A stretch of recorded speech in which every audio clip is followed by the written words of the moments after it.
श्री जयदेव महाप्रभु के द्वारा रचित गीत गोविंद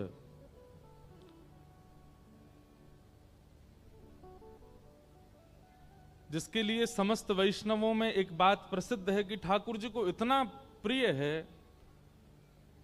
सब लोग बहुत सावधानी से सुनो, इधर देखो।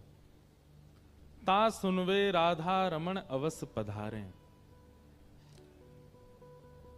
अगर कोई व्यक्ति नित्य गीत गोविंद का पाठ करे, अच्छा गीत गोविंद ऐसा है कि वो जैसे हनुमान चालीसा अपने कल्याण के लिए होती है, अन्य अन्य स्तुति स्तोत्र भागवत में नारायण कवच ये सब अपने कल्याण के लिए होता है, पर एकमात्र गीत गोविंद ऐसी रचना की है श्री जयदेव महाप्रभु ने जो ठाकुर जी को प्रसन्न करने के लिए, ठाकुर जी उससे स्वयं प्रसन्न। अच्छा एक होता है कि हम कोई आराधना करें, पूजा करें, 56 भोग धरामें, श्रृंगार करें, ठाकुर जी प्रसन्न तो उससे भी होते हैं, पर एक स्थिति होती है ना कि ठाकुर जी सुन के नेत्र बंद हो जाएं और स्वयं भाव राज्य में चले जाएं और स्वयं ठाकुर जी निकुंज में प्रवेश कर जाएं। जैसे कथा सुनकर के, कथा में बताई गई लीला सुन के आपके नेत्र बंद हो गए और आपको लीला का चिंतन होने लग गया। स्वयं लीलाधारी श्री कृष्ण कलिकाल में मंदिरों में बैठे हैं सबको दर्शन देने के लिए। तब जयदेव महाप्रभु के मन में चिंता हुई कि ठाकुर जी हम पर कल्याण करने के लिए, हमारे ऊपर कृपा करने के लिए मंदिर विराज गए अपना निकुंज छोड़ के, तो ऐसा कोई रचना की जाए जिसको सुन के ठाकुर जी निकुंज में चले जाएं। तब उन्होंने गीत गोविंद की रचना की। जब आप गीत गोविंद गाते हैं तो श्री ठाकुर जी के नेत्र बंद हो जाते हैं, तन की सुध बुध खो जाते हैं, उन्हें फिर भान नहीं रहता कि हम मंदिर में खड़े हैं, पुजारी जी भोग धरा रहे हैं, आरती कर रहे हैं, वंशी पधरा रहे हैं, सामने 1000 वैष्णव हैं, वे तो नित्य निकुंज में प्रवेश कर जाते हैं। ठाकुर जी को प्रसन्न करने वाला, ठाकुर जी को निकुंज में पहुंचाने वाला यदि कोई गीत है तो वह है गीत गोविंद।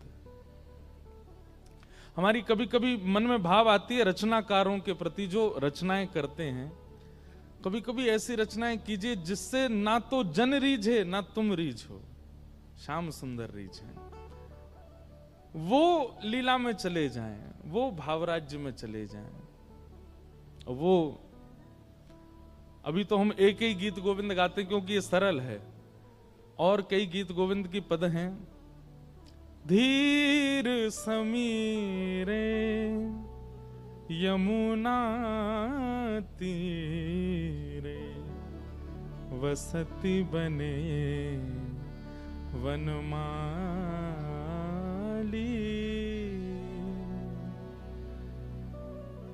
कभी इच्छा होती है कि श्री ठाकुर जी के आगे एक बार सेवा करेंगे, या तो राधा रमन जी में, राधा वल्लभ जी में, या जहां भी ठाकुर जी कृपा करेंगे, कोई पद नहीं, कोई भजन नहीं, केवल सारे गीत गोविंद ही सुनाएंगे ठाकुर जी को।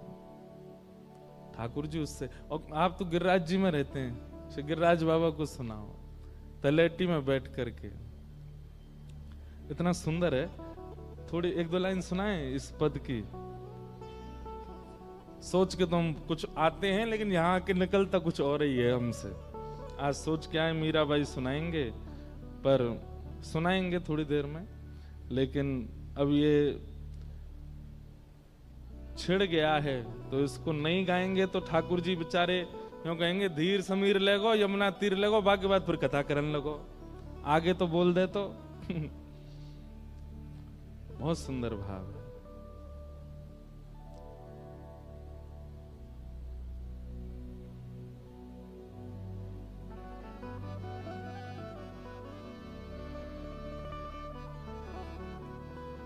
गीत गोविंद मिले ही नायरो।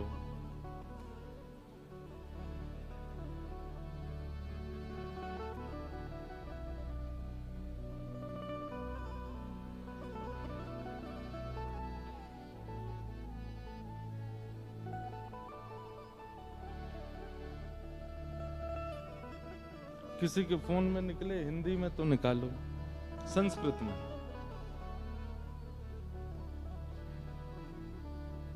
तो लाल जी के सुख का विचार करके गीत लिखे गए, गीत गोविंद। महाप्रभु जी को इतने प्रिय हैं कि नाभा जी कहते हैं जो भी गीत गोविंद का पाठ करेगा उसको सुनने के लिए ठाकुर जी अवश्य उसके सामने आएंगे, सन्मुख आकर के निश्चित ही उसके भाव को स्वीकार करेंगे।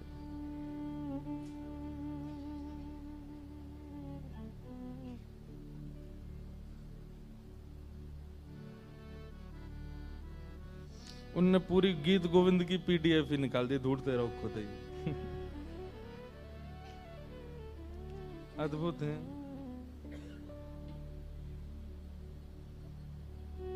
मिल गया, संस्कृत में है। अच्छा, एक हमारे गुरुजी एक आज्ञा करते हैं कि गीत गोविंद की कभी व्याख्या मत करो कथा में। ये ठाकुर जी के निकुंज का रस है, इसकी व्याख्या श्रवण की और उस स्थिति में जावे की योग्यता ठाकुर जी की, हमारी नहीं है। तो इसलिए जितनो समझ आ जाए उतनो समझ ली हूं। धीर समीरे यमुना तीरे बसती बने वनमाली,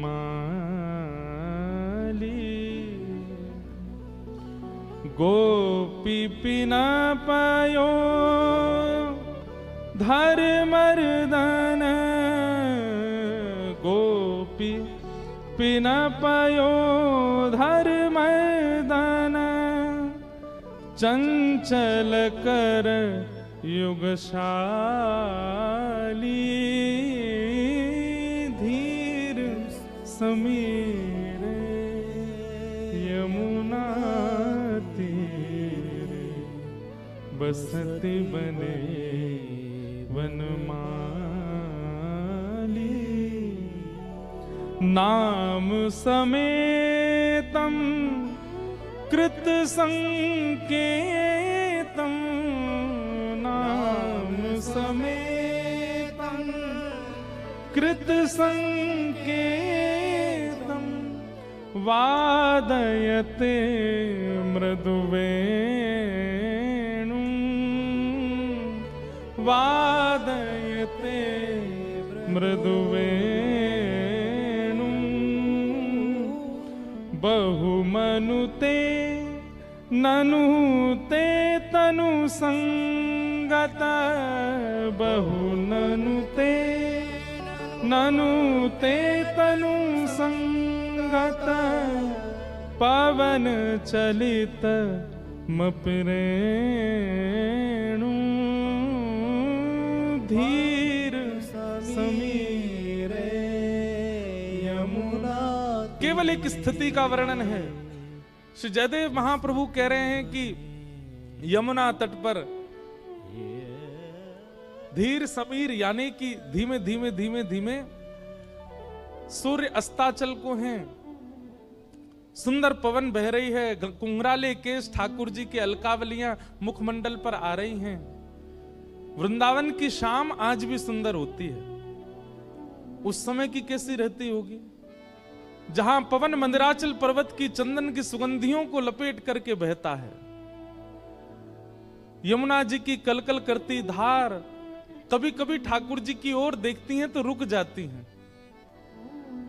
ठाकुर जी अपने मुखमंडल को थोड़ा सा तिरछा करते हैं। अच्छा, मैंने कथा में बताया वंशी, वेणु और मुरली, ये तीन संकेतों में ठाकुर जी की आकृति बदलती है।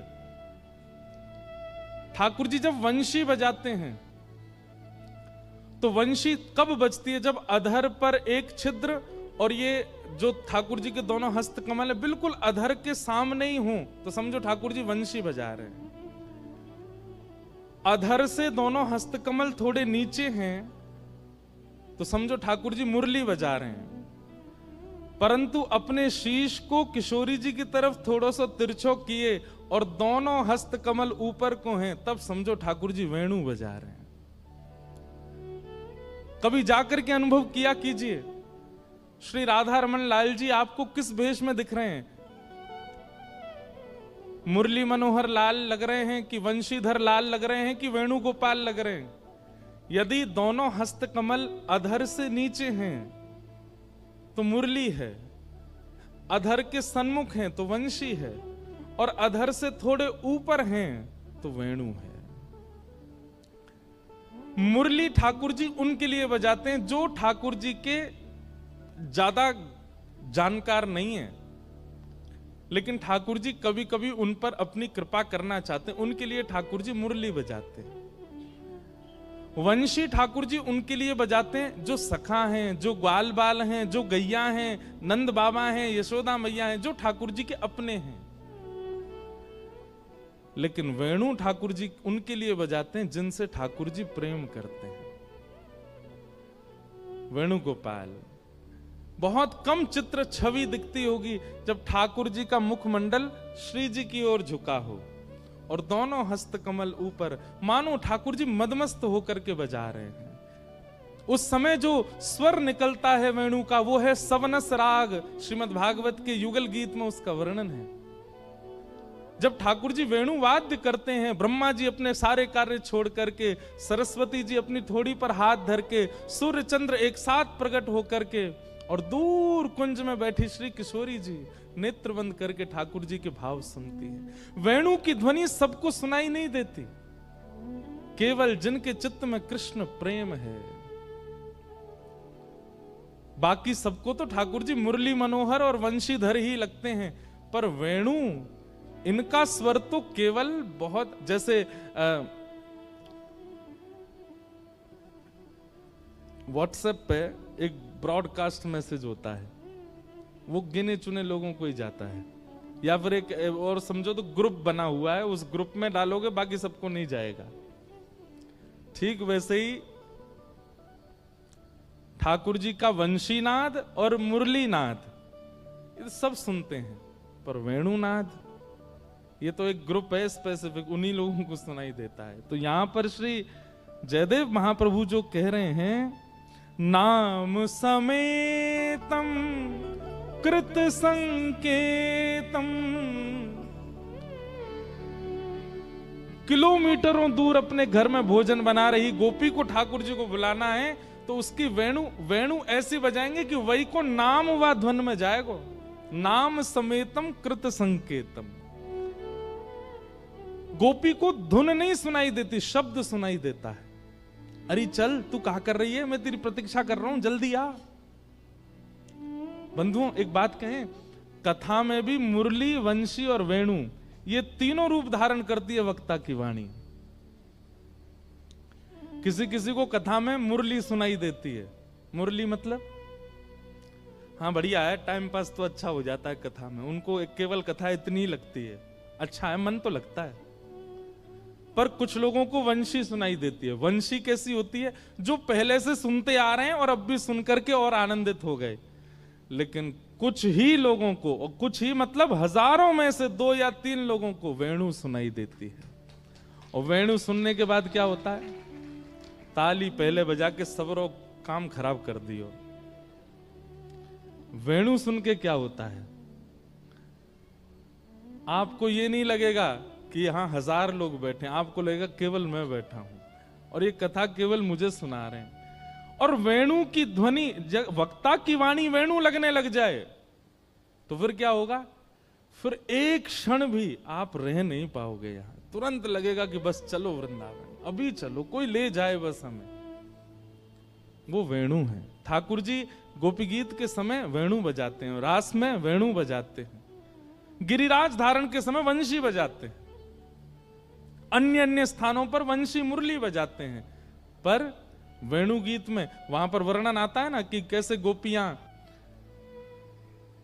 ठाकुर जी दूर वन में जाके वंशी बजाते हैं, वेणु का नाद करते हैं और दूर घर में बैठी हुई गोपियों को ठाकुर जी का दर्शन होने लग जाता है। क्या कर रहे हैं ठाकुर जी? कैसे?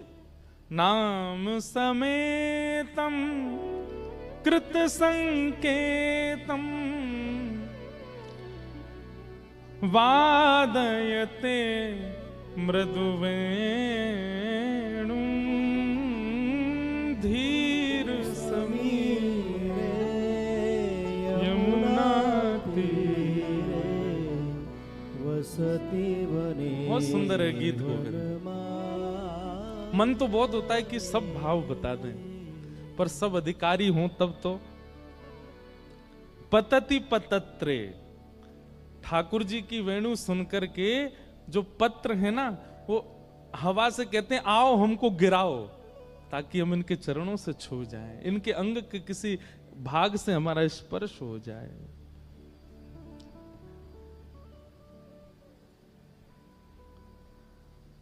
पतति पतत्रे विचलति पत्रे संकित भवदुपयानम धीर समीरे यमुना। इसीलिए जयदेव महाप्रभु की जो गीत गोविंद है ना, जैसे रामचरितमानस पर महादेव ने हस्ताक्षर किए हैं, आपको पता है मानस जी पर महादेव ने हस्ताक्षर किए हैं, सत्यम शिवम सुंदर, ये महादेव के हस्ताक्षर हैं। ऐसे ही गीत गोविंद पर साक्षात जगन्नाथ महाप्रभु के हस्ताक्षर हैं। जगन्नाथ महाप्रभु जब एक शब्द स्मृति में नहीं आ रहा था, जयदेव महाप्रभु के लिख रहे थे कुछ पद, तो स्मृति में आ ही नहीं रहा था, क्या लिखूं क्या लिखूं, तो अपनी पत्नी से कहकर के जयदेव महाप्रभु गए, देवी तुम भोजन की तैयारी करना, मैं स्नान करके आता हूं। जयदेव महाप्रभु स्नान करने गए, इतने में ही जयदेव महाप्रभु का रूप धारण करके साक्षात ठाकुर जी आ गए। और ठाकुर जी आए और आकर के बोले, अरे देवी मुझे शब्द याद आ गया, मैं पहले लिख लूं। तुरंत खोल करके जो जयदेव महाप्रभु लिखना नहीं चाह रहे थे वो लिख गए। अब वो मुझे शब्द याद नहीं, लेकिन ठाकुर जी ने क्या लिखा, ऐसे जो श्री ठाकुर जी हैं उनका सिर सदैव किशोरी जी के चरणों में झुका रहता है। ये वर्ड्स ठाकुर जी ने अपने हाथ से लिखे और लिख करके कहा, देवी बहुत जोर की भूख लगी है, लाओ चलो प्रसाद पवाओ। और जयदेव महाप्रभु की पत्नी सुंदर थाल लेकर के आई, ठाकुर जी दाल भात मिला करके प्रेम से सुपुड़ सुपुड़ पा गए सबरे, और पा करके बोले, देवी अब मैं आता हूं थोड़ी देर में, हाँ तुम प्रसाद पा लो। जयदेव महाप्रभु की पत्नी का नियम था, वो रोज पति की थाल में ही पाती थी, और वो ला करके दाल भात पाने लगी। इतने में जयदेव महाप्रभु, सच्ची जयदेव महाप्रभु नहा धो के आए, स्नान करके आए, तो देखा पत्नी आज बिना हमारे पाए ही प्रसाद पा रही है। महाप्रभु जी आगे बोले, देवी हमें कोई दिक्कत नहीं है, लेकिन आज तक ऐसा किया नहीं आपने, इसलिए हमको लग रहा है हमसे पहले आपने प्रसाद पा लिया। देवी बोले, आप कैसी बात कर रहे हैं, आप अभी तो आए थे, आकर के आपको वो शब्द याद आ गया था, आपने तुरंत अपनी गीत गोविंद में वो शब्द अंकित किया, उसके बाद आपने कहा प्रसाद पवाओ, पा लिया, वो उसके बाद ही हम पा रहे हैं, भूल गए इतनी जल्दी। जयदेव महाप्रभु बोले, शब्द लिखे। और जैसे ही महाप्रभु जी ने जाकर के गीत गोविंद खोल करके देखा, तो जो वो एक पंक्ति याद नहीं आ रही थी उनको, स्वयं ठाकुर जी अपनी मधुर हस्त लिखी से, कितनी सुंदर हैंड राइटिंग होगी ठाकुर जी की, अपने आप लिख करके गए। और वो भाव क्या था, जिनके तुम मुखमंडल का वर्णन कर रहे हो, ऐसे श्री कृष्ण का मुख सदा झुका रहता है किशोरी जी के चरणों में, ये लिख करके गए। जयदेव महाप्रभु नेत्र सजल हो गए, पत्नी से जाके बोले, देवी हम नहीं आए थे, साक्षात जगन्नाथ जी आए थे, लाओ वो थाली मुझे दो जिसमें तुम पा रही हो, इसी में उनका प्रसाद है। और फिर पाने लगे।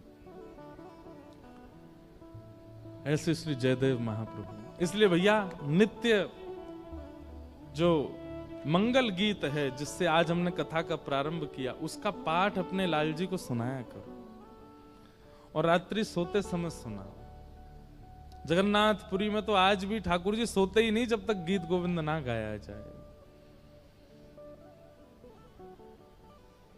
बोलो वृंदावन बिहारी लाल। तो ये गीत गोविंद